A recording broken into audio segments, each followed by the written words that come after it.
வணக்கம். இன்றைய தலைப்பு ஔவையார் சொல்லியிருக்காங்க, ஓதுவது ஒழியேல். அப்படி என்றால் நம்ம படிக்கிறத என்னைக்கும் நிறுத்தவே கூடாது. ஏன்னா தினமும் படிக்கிறதுனால நமக்கு இன்னோவேட்டிவ் ஐடியாஸ் கிடைக்கும், ரீடிங் அபிலிட்டிஸ், திங்கிங் அபிலிட்டிஸ், அப்புறம் நிறைய க்ரியேட்டிவிட்டி எல்லாம் கிடைக்கும். ஔவையார் சொன்னதுக்கு நம்ம ஃப்ரீடம் ஃபைட்டர் பகத்சிங்கை ரோல் மாடலாக எடுத்துக்கலாம். ஏன்னா பகத்சிங் பார்லிமெண்ட்டில் ஒரு பாம்பை போட்டப்ப அவரை சிறையில் அடைச்சிட்டாங்க. ஆனால் அப்போ கூட அவரோட ஜெயில் வார்டனோட உதவியால் அவர் லாகூரில் இருக்க லைப்ரரியிலேருந்து நிறைய புக்ஸாக வர வச்சார். லெனின் நோட்டு புக்ஸு, அப்புறம் த ஸ்பைன்ற புக்ஸ் எல்லாம் வாங்கினார். இப்படி ஜெயிலில் இருக்கும்போது கூட நிறைய புக்ஸாக படிச்சுட்டு இருந்தார். அப்புறம் அவரை தூக்கில் போடுறதா தீர்ப்பு வந்துச்சு. தூக்கில் போடுறதுக்கு முன்னாடி ஒரு 2 மணி நேரம் இருந்துச்சு. அப்போ அவரோட அட்வொகேட் அவரை பார்க்க வர்றாரு. அப்போ பகத்சிங் சிரிச்சுட்டே கேட்குறாரு, நான் லெனினோட்டு புக்ஸை கேட்டிருந்தேனே, அதை கொண்டு வந்தீங்களா? அப்புறம் அதை படிச்சுட்டு இருந்தார். இப்படி அவர் இறந்து போகிறத பற்றி கூட கவலைப்படாமல் அவர் தைரியமாக புக்ஸ் படிச்சுக்கிட்டே இருக்கார் ஃபுல்லாக, ஔவையார் சொன்ன மாதிரியே.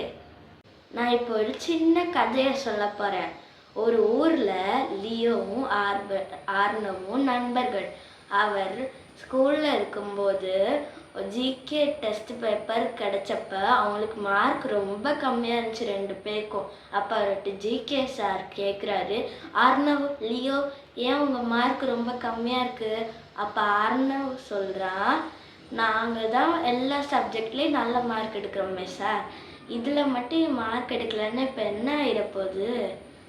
அப்போ சார் சொல்கிறாரு, நம்ம சாப்டர் புக்கை மட்டும் படிக்கக்கூடாது, நம்ம எல்லா புக்ஸையும் படிக்கணும். எல்லா நாளும் நம்ம பெரிய பெரிய தலைவர்கள், காந்திஜி, நெஹ்ரு, பகத்சிங் எல்லாம் எல்லா நாளுமே படிப்பாங்க. புக்ஸ் படித்தனால தான் அவங்க இப்படி ஒரு பெரிய பெரிய தலைவராக ஆயிருக்காங்க. அவங்க தலைவர்கள் ஆயிட்டும் அவங்க படிச்சுட்டே இருந்தாங்க. லியோவுக்கு சார் சொன்னது நல்லா புரிஞ்சிச்சு.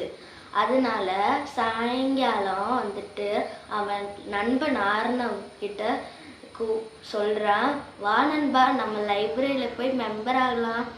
அப்போ ஆர்னவ் சொல்கிறான், வேணாம் நண்பா, நான்லாம் வரல, எனக்கு வீடியோ கேம்ஸ் விளாண்டுட்டு இருக்கணும். ஆனால் அதனால லியோ மட்டும் தனியாக போய் மெம்பர் ஆகி ஜாலியாக படிச்சுட்டு இருக்கான். நிறைய வெரைட்டியாக புக்ஸ் எல்லாம் தேடி படிக்கிறான். அப்புறம் அவன் நிறைய நியூஸ் பேப்பர் எல்லா நாளும் படிக்கிறான். அவனுக்கு படிக்கிறதுனாலே இப்போ ரொம்ப பிடிச்சிருச்சு. 2 நண்பர்களும் நல்லா படித்து கல்வியை முடித்தார்கள். அப்புறம் காலேஜுக்குமேயும் முடிச்சுட்டாங்க. 2 பேருக்குமே சின்ன வயசுலேருந்து ஐஏஎஸ் ஆகணுன்ற ஒரு எய்ம் இருந்துச்சு. அவங்க ஐஏஎஸ் வகுப்புக்கு சேர்ந்தாங்க. முதல் முயற்சியிலே லியோ ஜெயித்து விட்டான்.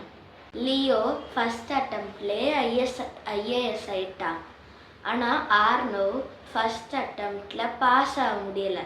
அவன் நிறைய முயற்சி பண்ணி 3rd அட்டம்ப்டில் ஐஏஎஸ் ஆனான்.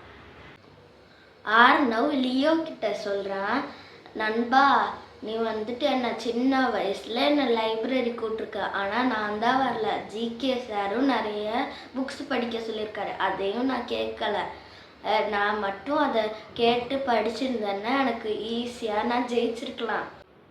ஆர்னவ் சொல்கிறா, வா நண்பா, நம்ம நிறைய லைப்ரரி திறந்து எல்லாருக்கும் படிக்கிறதோட அவசியத்தை கூறலாம்.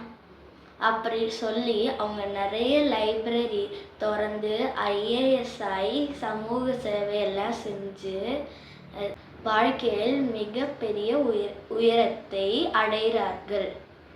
ஆனால் அவங்க 2 பேரும் புக்ஸ் படிக்கிற நிறுத்தவே இல்லை. ஓதுவது ஒழியேல். அனைவருக்கும் நன்றி.